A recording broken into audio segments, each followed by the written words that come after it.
You're playing a game of chess with God. You know that he's the best chess player in the universe because he knows everything and he can do anything. He knows every possible move and every possible outcome. He can always checkmate you in the shortest number of moves. He can even change the rules of the game if he wants to. How can you ever win against such an opponent? Well, there is a way. You can use logic to challenge God. You can ask him some questions that will make him think twice about his power and knowledge. You can show him that there are some things that even he cannot do. These questions are called the God Paradoxes, and they have been puzzling people for centuries. The God Paradoxes are logical problems that question the idea of an all-powerful or omnipotent, all-knowing or omniscient, and all-good or omnibenevolent God. They show that there are some things that seem impossible or contradictory for God to do or be. They make us wonder if God's power and knowledge have any limits or flaws. Let's look at some of these paradoxes and see how they can make God scratch his head.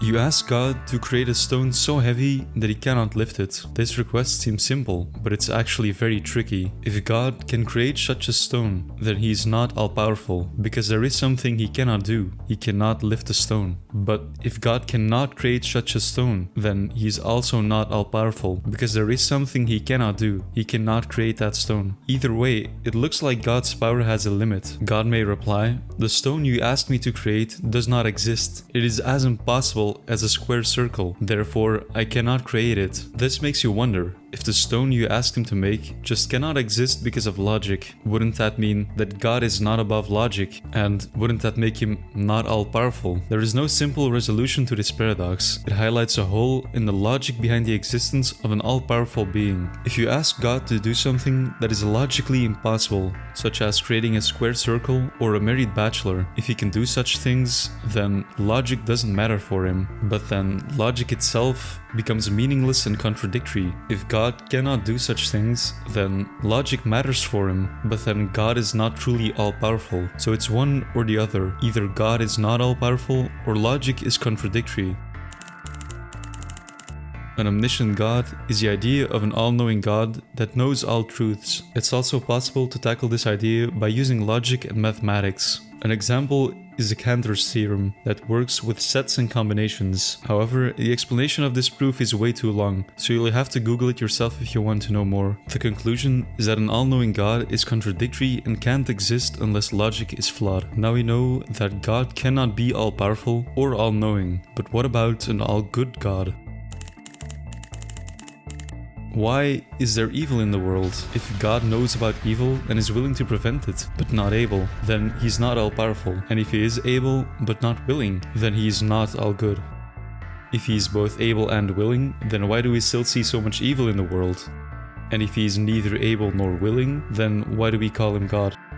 And if God simply does not know about the evil in the world, then he is not all-knowing. So God cannot be all-powerful, all-good and all-knowing at the same time, else there would be no evil. These are just some of the examples of the God paradoxes that have puzzled people for centuries. They show how hard it is to define and understand the idea of God. They also show how logic can be used as a tool to explore and question our beliefs and assumptions about reality.